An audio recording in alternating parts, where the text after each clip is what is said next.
I guess I'll talk about The Adventures of Skinny by Karb King, our first actual release as Klast Records, and it's still an EP that it's especially knowing how it came about um with Karb King talking more about his browser DAW engine and how he recorded that thing and made the album itself. It's kind of amazing how it turned out so good and turned out as heavy as it did.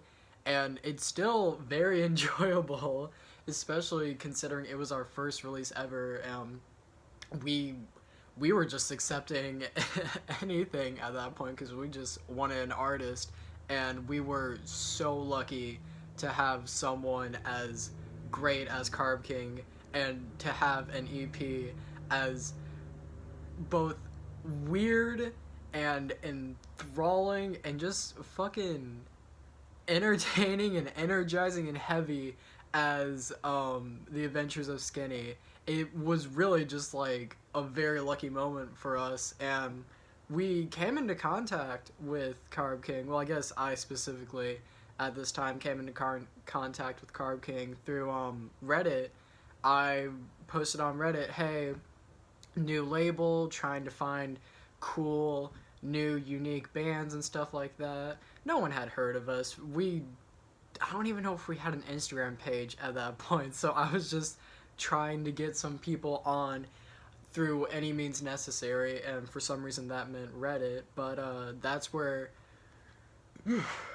excuse me, that's where I found Karb King, and he was just like, hey, I made this project a little bit ago called The Adventures of Skinny.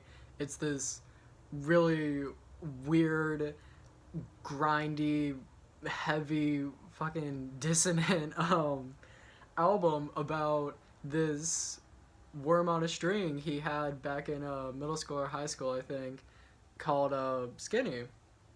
And I was just like, okay, this is what I got, and then I listened to it and I was like, oh, this is so much more than just what I got. This is a really fucking strong release, and throughout the past year, now that I've had time to marinate with it, I'm just like, that is a really fucking solid first release for us, especially knowing where it came from and the subject matter of the album. But I think the album is a perfect first release, not just because it's a really great, heavy, entertaining album that doesn't take too much time out of the listener. It's there, it's one ear and then out the other, and it's done. It's short and it's easily digestible, which I can appreciate a lot of the time when it comes to music and punk rock and stuff like that.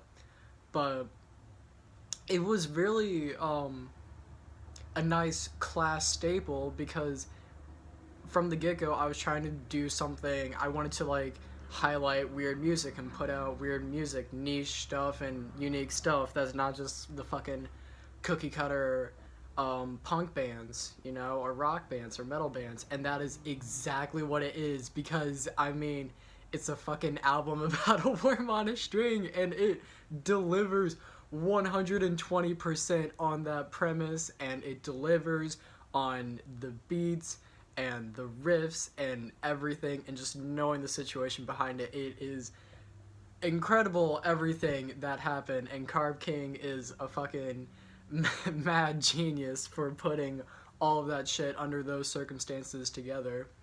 And one last thing about the album, and I don't know if we posted about this or not, I'm pretty sure we did. I'm trying to figure out, it was string worm farms or something like that. It was, so, whenever we put out the album in April, excuse me, I posted about it on Reddit, and I posted on the normal Reddit subreddits, r dash punk rock, r dash punk ska hardcore, r dash metal, just shit like that. Sorry, indigestion and such. But I was like, fuck it.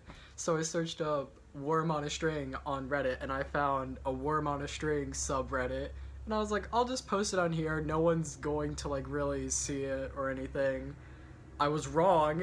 Someone definitely did see it. The owner of the Instagram account, Stringworm Farms, I believe. I don't know. I'll post the actual name of it, but they messaged they messaged on our post, and they're like, "Oh man, this is such a cool album, especially because like it's all about a worm on a string." And then they posted on about the album on their Instagram page, and it's so fucking weird because like it's about a fucking worm on a string released by this fucking unknown punk label.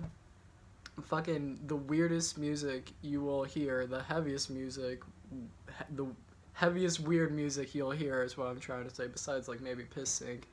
And it somehow united both the punk community and the Worm on a String community, because there was people in the Worm on a String community posting about it, and it's just like, fucking wow, what a just way to burst out of the gate for Klast Records, and also just fucking an amazing first project by Karb King. I can't believe it happened, but it absolutely did, and it's probably one of the strangest releases we've ever done, but man, it turned out fucking solid, and I still love it to this day, so...